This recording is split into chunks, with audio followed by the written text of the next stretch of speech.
Good morning and welcome to Unstuck Kids Speak Out, episode 18. Took a month break last month because we had OCD Construct, the free online digital conference, which went very well. So if you attended, thank you so much. But now we're back and excited to talk to our guest Harper, who will be joining me shortly. I do want to take this moment to remind everybody that if you have a child or sibling or somebody that you think is doing a fantastic job in advocating for the OCD or their OCD community or doing things out there to spread the message and create awareness, there is the OCD Foundation Youth Hero Award. The first time it'll be given out, and it's going to be presented by Unstuck, our film. And so you can get your nominations. I'll put the link in the comments, but it's iocdf.org/hero-award. So the nominations will be open until Monday. So you have a couple more days, 48 hours to get your nominations in. My name is Chris Baer. I am the producer of Unstuck, an OCD Kids movie, and we started OCD Kids Speak Out as a way to kind of give other kids a chance to tell their stories, share information, and for you to ask questions. We tried this yesterday, so hopefully I'll be able to see the questions. We'll see. If you can actually do me a favor and type a comment, that would be helpful because yesterday I had a hard time seeing it. Facebook had a lot of changes this week. So Harper, if you're here, just invite yourself in to the broadcast. I think I have everything set up here, so it should work like it did yesterday. Great. So Harper will be joining us in a second. And we'll get started and hear a little bit about her story and give you a chance to talk. Hey, good morning. Good morning. Thanks for coming in. Thank you for having me. Sure. Can you just do me a favor and tilt your camera down just a little? Perfect. Great. That's awesome. All right, cool. Thank you so much for joining us. I know it's a little early where you are. It's not too bad. I was up. Great. Well, I would love to know, I mean, we kind of got to know each other a little bit through Instagram, which is a great place for a lot of OCD awareness, and being it's Mental Health Awareness Month, it's great to have you on. And I would love for you to talk a little bit about your when you first started to realize things weren't right, you didn't know what OCD was, but how OCD kind of started or came into your life. Okay. So I was a very anxious child to begin with. My mom, my dad, and my babysitter were my only safe people. And so they almost asked me to leave preschool because I could not handle being away from my parents. But I'd say OCD started around age 4. It was when my dad started having seizures, and it surrounded chairs. So I had to sit in a specific chair, and no one else could sit in that chair. And I had 20 different chairs I had to sit in. So in your house or just all over the place? School, house, car, basically anywhere that has chairs, I had a specific chair I had to sit in. And if I didn't sit in that chair, I believe something bad would happen. Like my dad would have another seizure or anything bad could happen. So it really kind of focused around you kind of protecting somebody and thinking, did you think even at that time you were 4 or 5 years old thinking that you were the cause of the seizures, or by doing these things you would keep him and your family safe? No, so I believed I was the cause of the seizures because my dad's first seizure, we were in a train station in, I think, France. And I was on his shoulders and my mom goes, "Harper, that he doesn't look good, get down." And then he was being carried on the train by 2 men. So it was like the start of that where I was like, I caused that. I was on his shoulders. Right. Yeah, I can see the bit of trauma thinking, maybe I did it. So I just want to take this chance. Hey, I'm just talking to my wife on it. Can you add a comment? I'm not sure I can see them. Anyway, we're happy to take questions from anybody. So were your parents at that time, how did they handle the idea of chairs and, you had to sit in certain places, you were so anxious? Did they try to explain it to you? Did they, do you immediately see a therapist? When you're so young, how do they try to talk to you about it? Or how did you try to handle it? So we didn't actually know it was OCD until a couple years ago. So my parents accommodated the entire like 14 years leading up to that, or not leading up to that, but like the chairs, they would make my siblings, I have three older siblings, my siblings could not sit in those chairs or I would melt down in full blown panic. Like they would avoid doing anything to cause me that distress. So because we didn't know it was anxiety and OCD, we accommodated it and made it so I wouldn't have to deal with it. So they're just like, everybody made sure that there was a chair and everybody in so OCD was kind of controlling your family. Yes. And at what point, did it expand to other issues? Sometimes it's a web, it goes into other things. It started with feeling hard in chairs. Did it go into other issues, or did it become other things as you got older? It did. So it's interesting. I'm going back to treatment soon, and I've just realized some things from when I was really young are still there. Like I can't stand under a vent because I'm afraid someone will drop a knife on me through the vent. And like that's been since maybe 6 years old. Oh, wow. But I'd say up until I was like 10, I slept in my parents' room because I was afraid something would happen to them at night. And then this one's kind of gross, but I wore pull-ups until I was 10 because I had to pee in a pull-up before I went to bed in order to prevent something bad from happening. It was part of a ritual. Yeah. Yeah. Okay, so at what point did you or your family like go, all right, we need to see a therapist? Or at what point did the idea of maybe this is OCD come into your life? So we had several pretty rough years, and it was in 8th grade after my grandmother passed away after fighting a brain tumor for 5 years, that my OCD really spiked and my depression really spiked, that my parents were like, yeah, you need help. That in the beginning of 8th grade, we had gone to my pediatrician because I was going on a school trip and I have major travel anxiety. So we were like, okay, you're not going to be with mom or dad. We're going to go to the pediatrician and see if they can help with anything. So they ended up giving me a medication and was like, yeah, we see signs of OCD. You should see a therapist. But we didn't until later that year. So later that year, I started seeing a therapist. Completely wrong type of therapy. It was like play therapy, art therapy, and that kind of stuff. And so I'd say, if anything, that made my OCD worse because I'd have obsessions around what we were doing in therapy.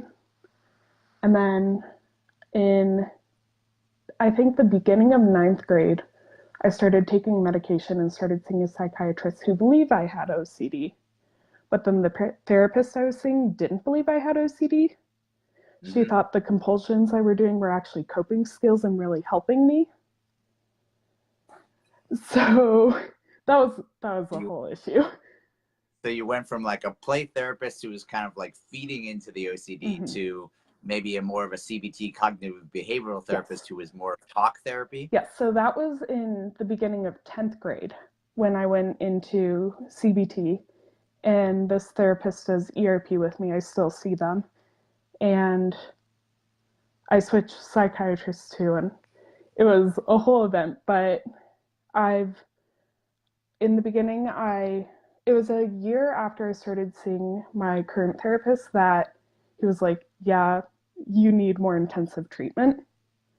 So he recommended Rogers, and then we went to Rogers for 6 weeks and continued therapy at home after Rogers. And then we went back to Rogers after I relapsed for 8 weeks.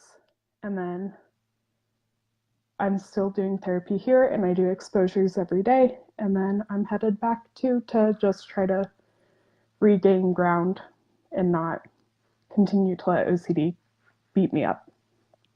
Yeah, there's a few things I want to talk about there. One was just, how your residential treatment went. Also, what you're talking about, and, what you just ended your comment with, is the ability to kind of need necessarily refreshers or, sometimes you need a booster, if you will, and that works. Kevin, thank you for your comments. Folks, if you want to ask questions, feel free. We have an OCD expert here who's a teenager with OCD, and she's been dealing with it pretty much her whole life, as she just kind of described. So we're happy to kind of talk about it and certain issues around the intrusive thoughts or compulsions. Um, at the time when you started, bless you, at the time when you started to get into therapy and start exposure therapy, how much of your time did you think was being affected by OCD? How much was it taking up your entire life? All day, every day. Like, I'd have thousands of intrusive thoughts a day, and I'd count to 11, which is my safe number, thousands of times a day. So it was literally every second of every day I had something about OCD going on. Were you able to kind of like go to school, leave your house, or you like even no matter where you were, it was like I'm here, but I'm still working on OCD in my head? Yes, so I was able to go to school. I did not do very well in school because of OCD. That it impacted me, and I wasn't really, I was physically there, but mentally I was elsewhere, wrapped up in my OCD thoughts. And then I could, surprisingly, I actually, could like be with my friends and that kind of stuff. But again, I wasn't really mentally there. Right. Yeah, you're always worried about it. And were friends triggering anything? Um, it depends. For a long time, I hid my OCD from them, so like they didn't know what was triggering me. But as they kind of learned, they would kind of purposely trigger me because they thought it was funny, or, and like in the long run it helped because it was an exposure for me. But Yeah. at the time it was like, why are you guys doing this? You're terrible friends. They knew, and were you open with them about what was going on? Did you explain what your fears were or what OCD was? Not until after Rogers the first time. That I didn't really, until Rogers the first time, we kind of understood what ERP was, and we kind of understood like what my OCD was, but we didn't get the full extent of it until going there and like them giving me the tests and lists going, oh yeah, that's OCD. So You make your big long list of hierarchies and fears, mm-hmm. right? And then they go, okay, this is what we're going to tackle. Yes. So before we get to like the residential and exposure therapy, how was I want to go back to one of my like earlier questions. So OCD comes into your life, your pediatrician says maybe this is OCD. Your family starts getting therapy. How did that education start? Did you guys read a book together? Were you learning together with your family because they were so wrapped up in what was going on in your life? Like, how did you handle that? So originally we had no education on it because the one therapist didn't believe I had OCD. So up until 10th grade, when we started learning about OCD, we mainly learned it from my therapist. And then as over the years, when I've actually learned more in the past couple of years after going to treatment, when Mm-hmm. I've like discovered books and like that kind of stuff to read about it. I mean, that makes sense, especially if your therapy wasn't necessarily so solely OCD focused, then you get into Rogers. How did you find out about Rogers? My Did somebody recommend it? Yes, my therapist, the new one, recommended it. And we've had a couple kids in the film go to different Rogers Mm-hmm. locations. I know they've opened up more. You get there, and clearly you're in your head. You're going, I have to face this because you're taking a big step to go like, I want to fight OCD. Mm-hmm. So was there a point in your life where you said, this is consuming too much of my life, I need it back? Or was this your parents saying you have to do this? Or Okay, so the first time I went to Rogers, my parents forced me to go. They said, they sat me down in the backyard and they were like, okay, you can go to Rogers or you can stay here. But if you say no, you're staying here, we're making you go to Rogers. So, we're giving you a choice, which is no choice. yes. I don't mean to make light of it, but No, that's kind it of, is funny. I see it from the parent perspective. Yeah, I can laugh at it now where I'm like, yeah, but I'm very thankful they got me there. And then when I relapsed the second time, I was like, okay, I understand what this is and I need help. And when you got there, like, what were they, what was the main things you started to do? Rogers, for anybody out there that doesn't know, it's like really intensive. You're focused most of your day on focusing on your OCD, making ritual, making your hierarchies and kind of focusing on fighting what what you're worried on. This is, a big intensive treatment facility. The first time I went to Rogers, I started working. So I had an obsession with knives. I thought I would stab a person if I had a knife in my hand. The number 13, I could not say, write, do anything with it because it was an unlucky number. Um, those were my two main ones. But over time, we kind of realized, I have a ton of intrusive thoughts and like I have to deal with those and say those out loud and all sorts of stuff. Did it take you a while to kind of unpack a lot of those, or did the first time there, did you just focus on the 13 and the main harm OCD thoughts that you had, or did you eventually open up and talk to them about everything? Um, it's so the first time I was there, I mainly focused on those and my social anxiety. That was probably the main piece I worked on while I was there and the OCD. But the second time I was there, my OCD had kind of morphed into something new. So that was like a whole new realm of stuff we had to deal with. And then, so it went from sharing what OCD was then to what OCD was there, and then to what OCD is now. Yeah, because it kind of morphs and changes. We have a question from Kevin. Just curious if there's any other people in your family who have OCD or anxiety, because there is a genetic component to it. So just curious if there is any others that have it or are diagnosed. Mm-hmm. So my dad has OCD, and some of my siblings show some symptoms, but it's not severe enough to, I think, be diagnosed with. But my dad, it was interesting because lots of his stuff that he had would be brought down on me. Like the number 11 was good for him. And then it became good for me when he was like, you should make that your soccer number. And so when it became my soccer number, I started obsessing with the number 11 and using that as a compulsion. And All right. I don't blame him in any way. Like, it's just his OCD reflecting on me. But Did you guys end up ever doing exposures together? Like he would work on something that bothers you, you would work on something that bothers him? no, so my dad, he probably wouldn't appreciate me saying this, but he does not want treatment. He just kind of Mm-hmm. lives with it and deals with it. His isn't Yep. nearly as severe as mine, so he can function with it, but I definitely see how it impacts his life. And I can see now that after you've come through, now that you're the expert, you can say to him, Dad, what you really should be doing. Yeah, he does not Um, appreciate so you, that.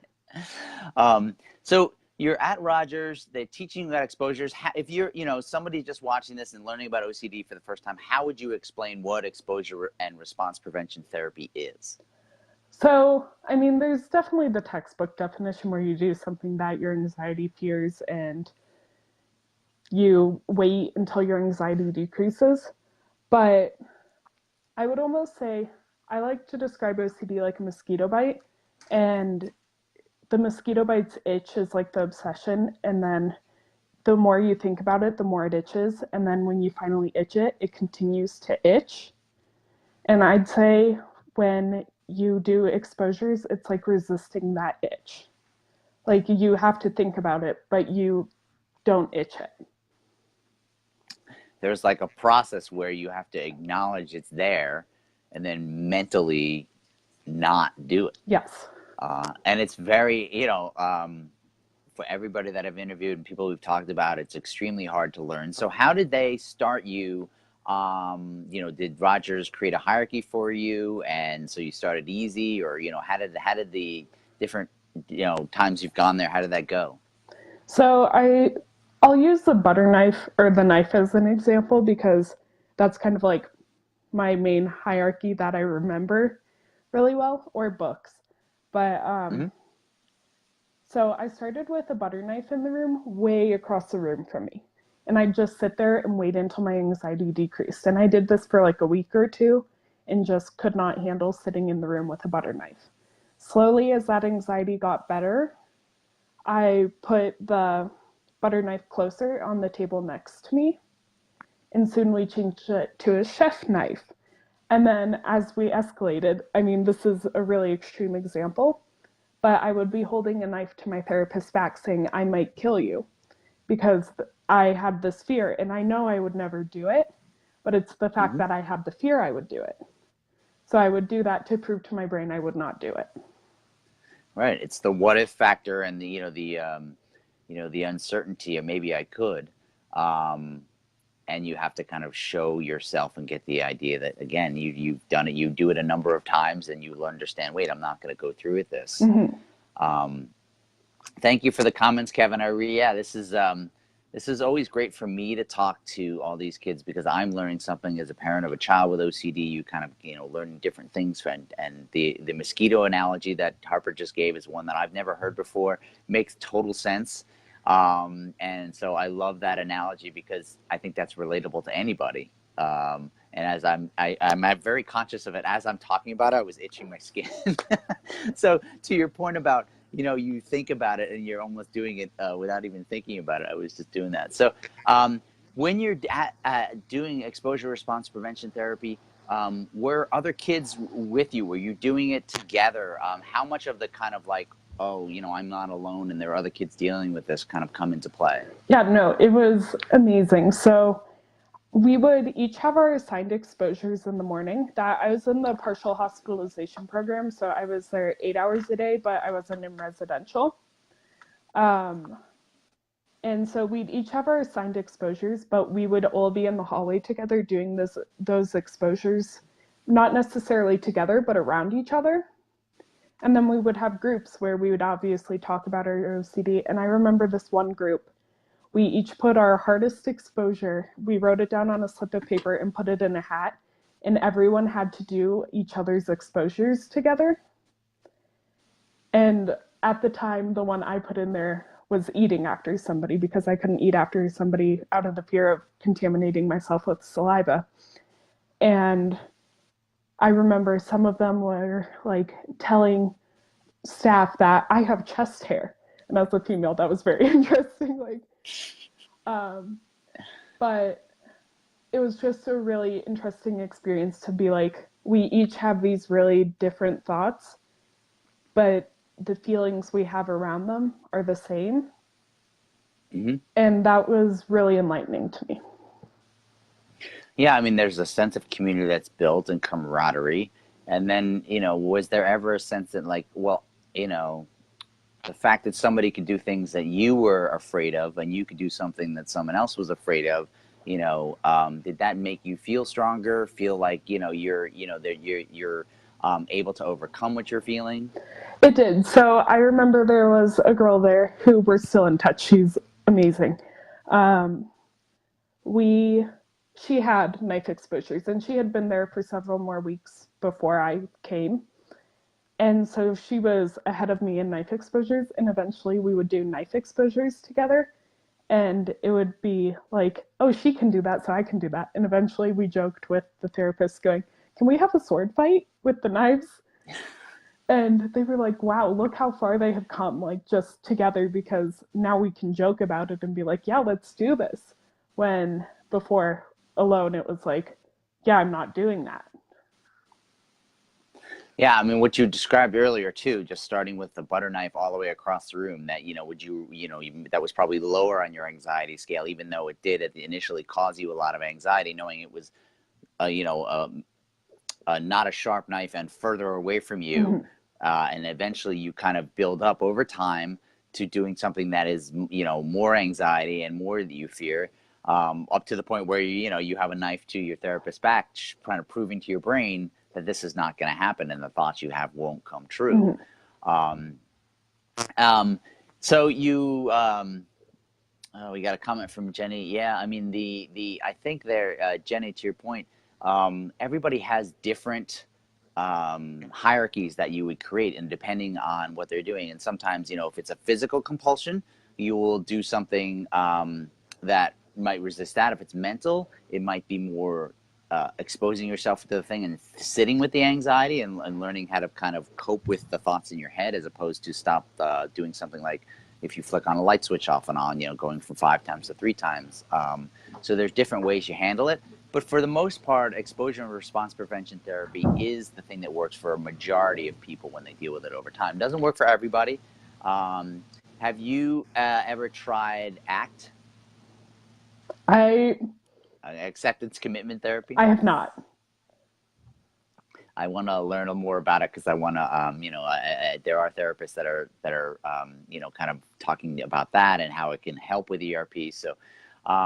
So let's talk a little bit about, you come home from Rogers the first time. Are you feeling stronger? You're able to deal with it? You handled certain your issues, and then how, you kind of just back to life with your regular therapist, and how did that work? Adjusting, they had talked to us at Rogers going, adjusting is not going to be easy. You're going to see an increase in some of your compulsions and your obsessions. Like, it's not going to stay the same. So I felt like I was really kind of knowledgeable going into going home. But when I got home, I was not. I was not expecting what I had. But I did really well for several months, that I was able to go to school and learn. I had really good grades. I was able to participate in class. And then slowly, as I continued on with life, my OCD started gaining ground again. And that's when we knew we needed to go to Rogers, when I was back to the place I began. Yeah, it did. And were there new things that you were dealing with the second time that you went in? Yes. So I had this head compulsion where I would throw my head back and then tense within it. And so I'd tense 11 times when I threw my head back. And it would be to any intrusive thought, any cough, any sneeze, any bad noise. Like, literally anything could cause this head compulsion. And I was doing it up to 500 times a day. And so 500 head throwbacks, 11 tenses with each 500. Yeah, and I imagine just doing that anywhere you were doing, whatever you were doing, was just really interfering with anything that you wanted to do. It was, and it hurt. Like, my neck would be so sore at the end of the day, and I was like, oh, when I lied down in my bed and my head was on the pillow, it just felt so nice.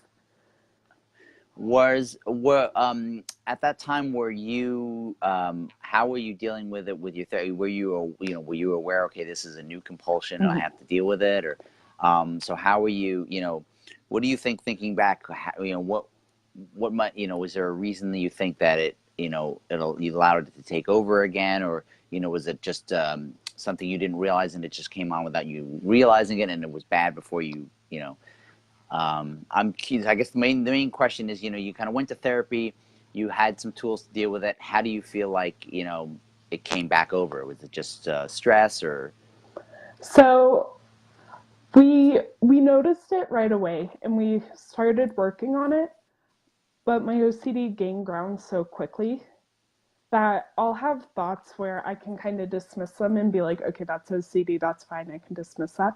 But then I'll have other thoughts that come in really quickly and gain ground so fast that they're a new obsession, and like, I can't do anything surrounding that. So it happened really fast and really rapidly, that we tried to do therapy around it, and we worked on it until I went back to Rogers, and it did help. But until we went back to Rogers, when I needed the more intensive work, we had to manage what we could. Yeah, you were able to. It's interesting that you said it. So, in some things, the intrusive thought was like, forget it. Others, they were just sticky, and they stuck, and for whatever reason, and OCD is clever and cunning and conniving like that, where it can, keep fighting the thing. I sometimes use the analogy of the original Jurassic Park. They described the velociraptors just trying to find the holes in the fence. to try to Hmm. find the way in or the way out. And that's the way, like, how I always think of when I hear people describe why some thoughts might stick or not, or if I'm talking to my daughter about something. Um, it's just the different ways in. So you went back a second time, and were you saying, okay, let's do with everything?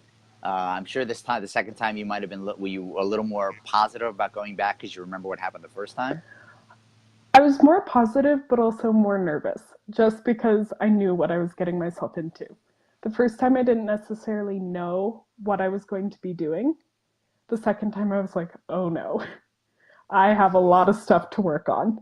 So I was, but I also was almost excited because I had made so many relationships the first time I had been in there that I was like, I'm going to be in a good place, a supportive environment, and I knew I could beat it. So it was like good and bad going back. Well, this you went through a lot of the anxiety part that so that some of the anxiety that comes through, like, am I gonna, who am I gonna meet, and the social anxiety stuff, or what's the experience gonna be like, what's this place gonna be like, went away because you were familiar with it. So that kind of that allowed you to kind of maybe focus more on jumping into the things you needed to, as opposed to saying, you immediately were more comfortable in the space, which allowed you to jump back into therapy. I want to just take a moment to thank everybody. Yeah, one of our previous guests is happy. This is the intrusive thought shirt that I'm wearing. Thanks, Marie. And yeah, Kim. There are different types of compulsions. One of the things that you're reminding me of in how you're describing some of the obsessions and compulsions that your son is doing is what Holden in our film talked about. And there was a lot of times where it wasn't necessarily going from place to place in the house, but everybody needed to sit still. And he had a very elaborate breathing ritual because he was afraid that things that were contaminated, he would breathe. So if he breathed in a certain way, it was okay. And then sometimes in his head, if he touched somebody else, he could give the contamination to somebody else and therefore decrease his own anxiety. And OCD, too bad, is just tricky and weird, and it can morph in any way. So the second time you're around, what were some of the examples of some of the exposures that you started with this time? So I had lost my ability to touch and read a book. And that was really bad for me because I'm a major bookworm. And with school, it was very difficult because I was in AP language composition and I couldn't read a book. So I worked on first sitting in the room with a book, then holding my hand on a book, then opening the book to the first page and touching the first page. And eventually, after I got comfortable with touching a book and that didn't bother me nearly as much, I would open the book and try to read one word, one sentence, one paragraph, and eventually I would be reading the book out loud to patients in the hallway. Was there? It didn't matter what type of book it was. It was just the action of reading. So more novel books were dangerous. So I had a fear that if I touched a book, something bad would happen. And then I had a fear that if I read from a book, something else bad would happen. So it was two different obsessions. And so I had to work on touching a book first to be able to read from a book. And then when I read from a book, I had a fear that that bad thing would happen, but I was also touching a book. So I was like, oh no, this is a double whammy. I'm going to die. Right. Yeah, it's a big stressor. How would you, just to give a time frame, because I think there's a misconception that when you do exposure therapy, it's like you go from a 1 to a 10 in a week. Mm-hmm. How sometimes you can leap forward and do that, but how would you say, how long did it take you relatively to go from just like, the book on the desk to reading out in the hall? I'd say 6 weeks. Yeah, which is when you it's it in the grand scheme of things, it's not a long period of time, but that 6 weeks is a month and a half, and it is a long time to progressively work with it. And the other thing I was going to ask was related to what you were just talking about, where you kind of had multiple things working on it. Describe what it's like to kind of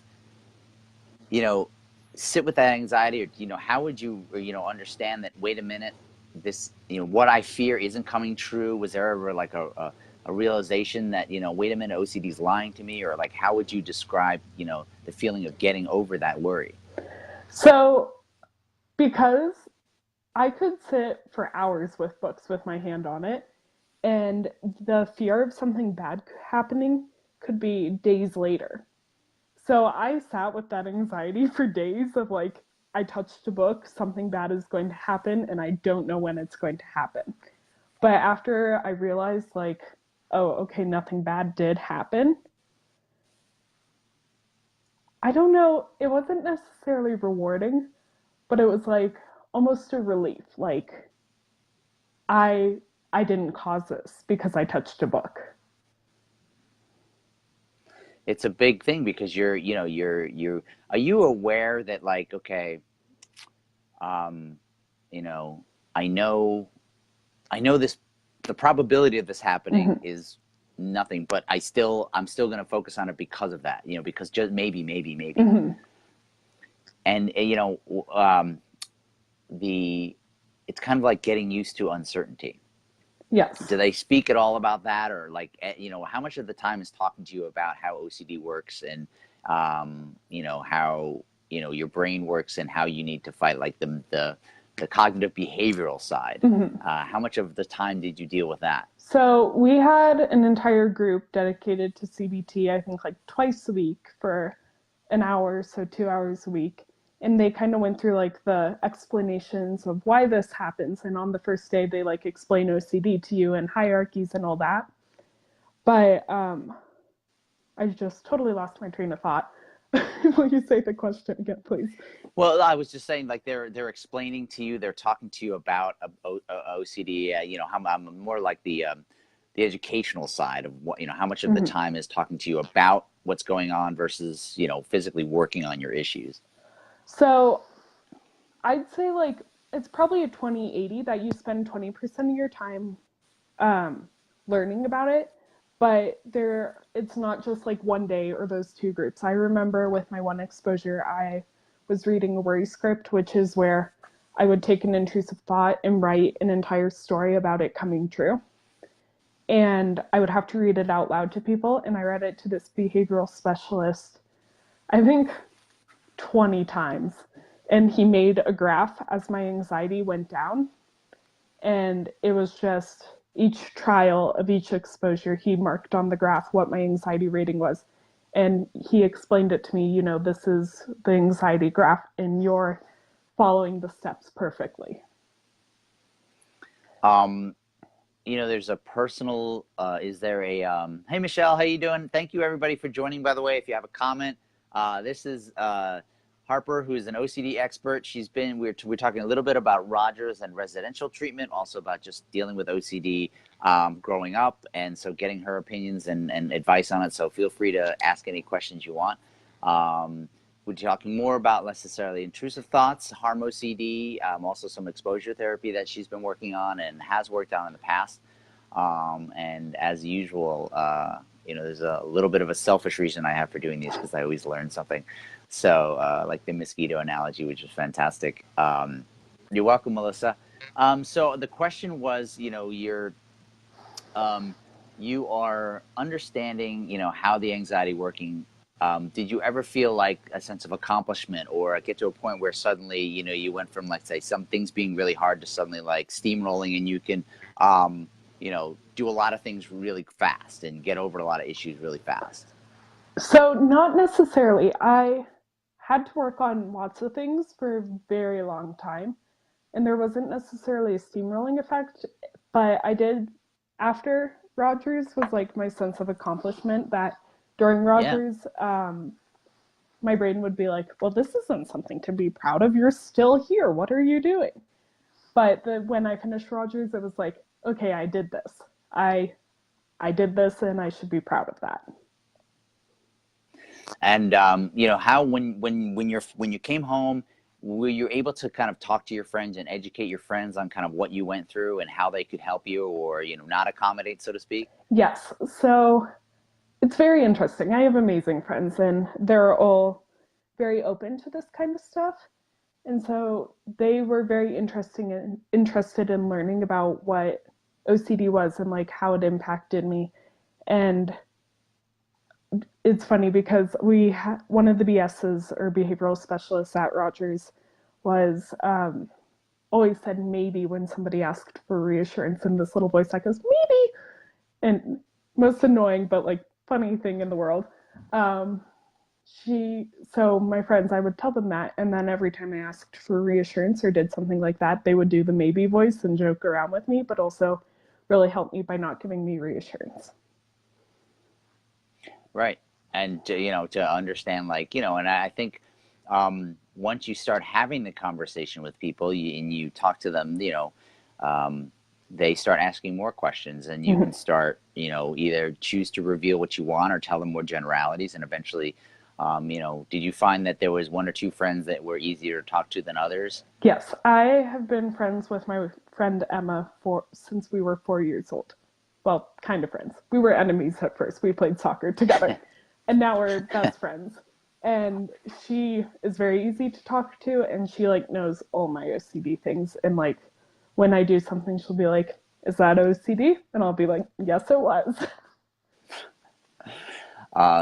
Well, it's good. Then you have like a partner who's keeping watch. Mm-hmm. It's funny. Somebody just made a comment. Melissa said that she's going to steal the maybe. And when you said that, it reminds one of the first things our therapist said. When we were asked reassurance questions as parents, the question was maybe, maybe not, and it's very hard on the parent angle to kind of OCD kind of makes you unparent a Mm-hmm. lot of the natural instincts you have. So your child says like, this is going to happen, and you want to go, no, of course it's not going to happen, and explain something in a logical way. And you have to train yourself to be like, maybe, maybe not. And no matter what the question is, different ways to kind of like dial back on the reassurance.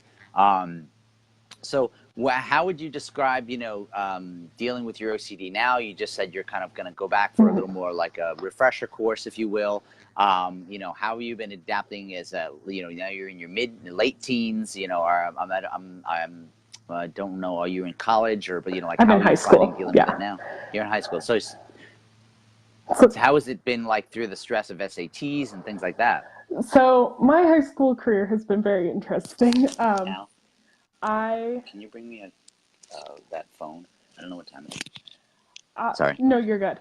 I so because I missed so much school for treatment, I'm in my senior year right now.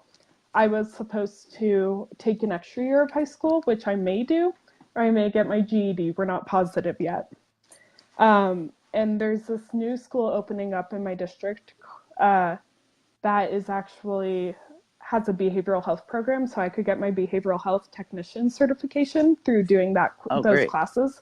So I think I may do that next year. But I did not take my SAT, ACT, or I haven't done those yet because my anxiety is really hard around tests. So Sure. Well, it's good that there are other programs and avenues. And so you just mentioned something doing kind of, so you are interested in getting involved in psychology and yes. psychiatry, which is great, because then you're kind of, there's a need to kind of give back Mm-hmm. and help others who are going through these things.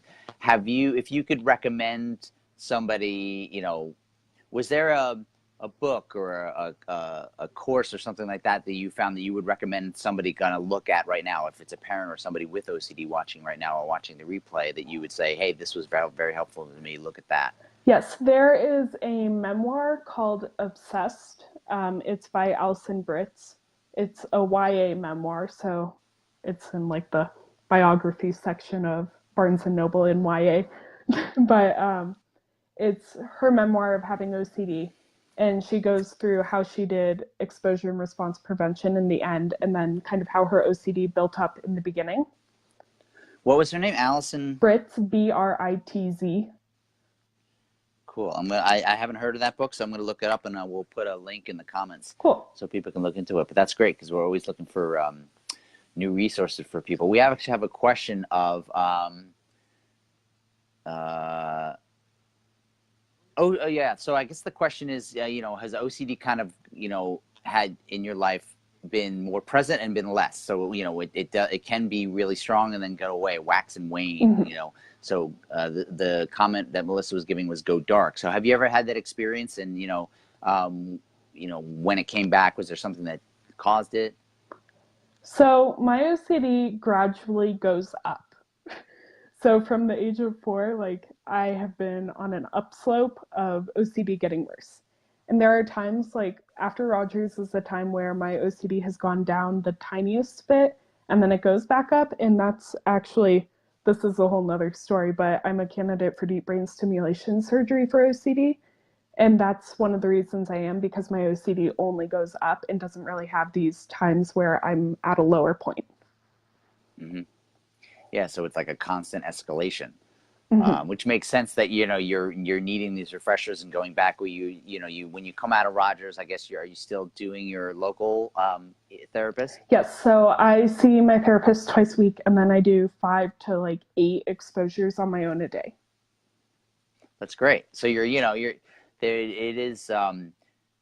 It is a huge thing to do, and I think it's fantastic that you're doing that. And even if you are in a sense where you feel like you're not winning, I think it's commendable and it's awesome that you're doing it every day. And I know it's not easy, so that's fantastic. Thank you. It's been great, and I think that I'm going to keep you on for another few minutes and ask a few more questions. We did have a question about kind of going back to talking to others about OCD, and was there you mentioned before about people who are a little closer with, a little easier. How would you recommend somebody try to share what they're going on and how they might want to approach it to somebody else? Okay, so I mean, I like using analogies.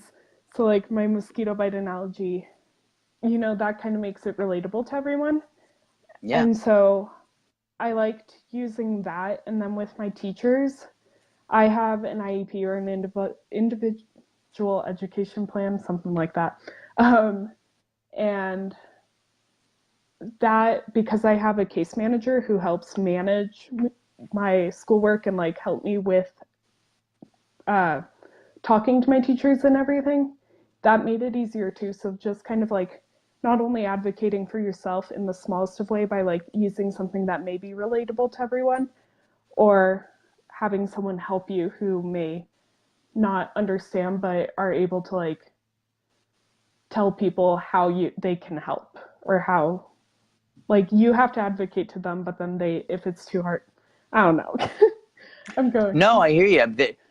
You are in the position, so you're getting help, but then eventually you become to educate those people on like how they can help and how they can't, Mm-hmm. and how they shouldn't help, or that they might want to help in a certain way, but it's like no, because it's OCD, you can't help in that way. You Yes. mentioned it before with the reassurance with your friends. I mean, there is a certain point where they might say to you, "Wait a minute, who's asking that question?"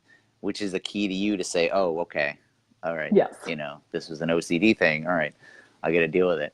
Um, question. Let's see. Sorry. Uh, Jenny, thank you so much for your comment. Yeah, Harper is extremely brave. I am always impressed by the kids, especially the bravery of just sharing your story, knowing what you're going through. And I know you're talking about it very calmly and professionally, but I know during those moments it's just really hard to deal with. And so I commend you for dealing with that, finding therapy, working on it, working so hard, as well as your family. It's certainly not easy. Um, yeah, OCD is really cunning, and so I think the question is around compulsions and um, if you have a compulsion that might be breathing related. Have you ever seen somebody or yourself come across how they might deal with a hierarchy and kind of if there's a breathing of whether it's numbers or certain amount of times to kind of dial back on making that the compulsion? I actually have not. I mean, I've had one breathing compulsion where I'd have to hold my breath, and then like I'd have to hold it for a certain amount of time, which I can't hold my breath very long, so that was an issue. But I guess the way I worked, that kind of went away on its own as I had more obsessions come in. But I remember if I had a certain number that I had to count to, they would yell random numbers at me, like 13, 45, 36, 48, and those kind of things over and over until I couldn't count because I was so focused on what they were saying that I couldn't count inside my head. So I'd say not distraction, but like finding a way to like avoid that counting.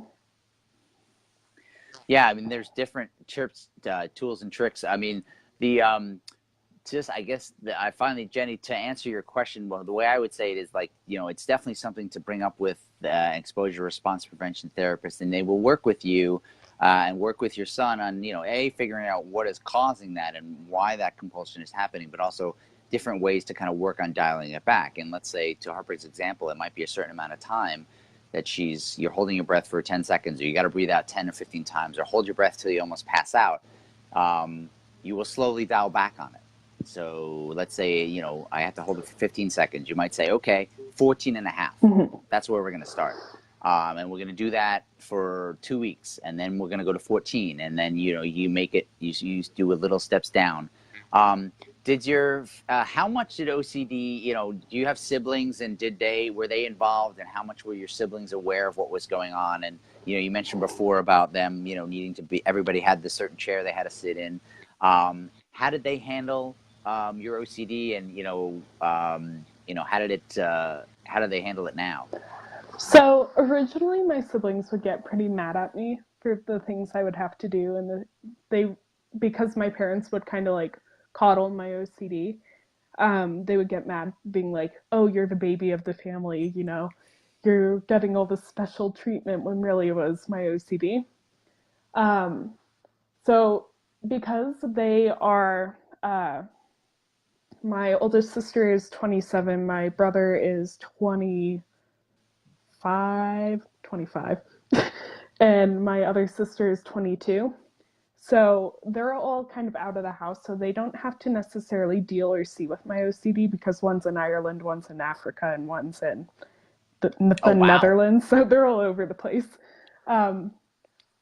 But I'd say they're definitely more accepting. The other day, before my brother left for the Netherlands, he actually wrote this amazing letter, and he just kind of said, I hope that OCD won't always affect you the way it does. And so they're very understanding, but they're not necessarily comprehending what I go through every day. Yeah,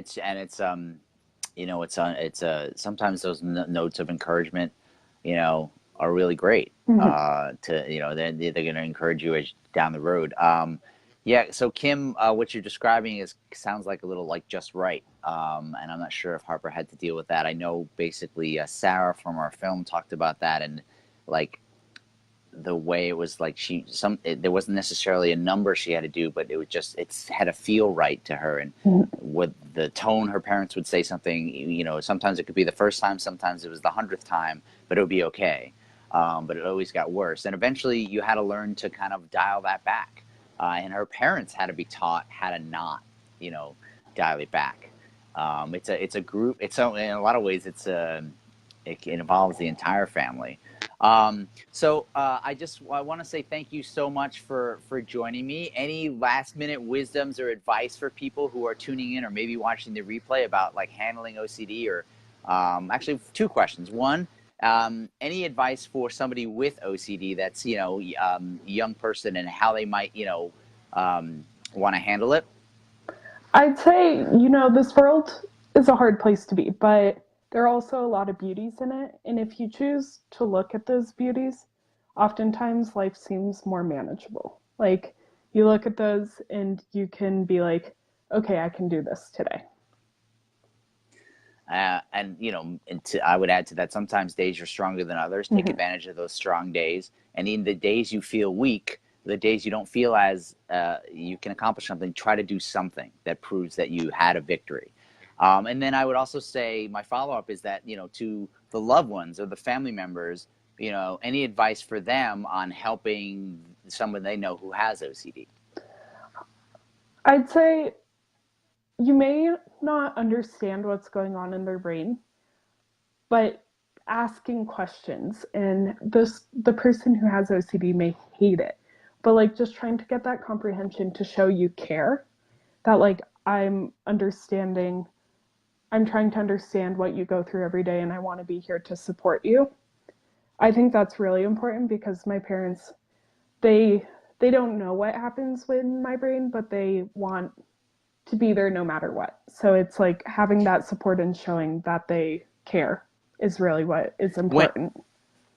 you just actually brought up an interesting point. So when you're having those conversations, is it generally like after the anxiety, when when you've calmed down and they can, have that discussion? It's probably harder to have when you're having Yes. a tougher moment. So it's almost like, as a parent, the times that are a little easier, the kid, your child, or your person with your loved one with OCD feels like OCD. They're not having an episode, so to speak. So then you can ask them questions and have that conversation, and so that you know how to handle it when things do get bad. Mm-hmm. And sometimes the best advice is like, I don't want to talk about it, and create a signal for that. So thank you so much for joining. Thank I you. really appreciate that. I'm not sure. Good luck in your return to Rogers. I know Thank they're you. fantastic. Yes. And if you happen to get to the OCD conference in Austin, please come up and say hi to us. Will do. Cool. Thank you, Harper. Thank you.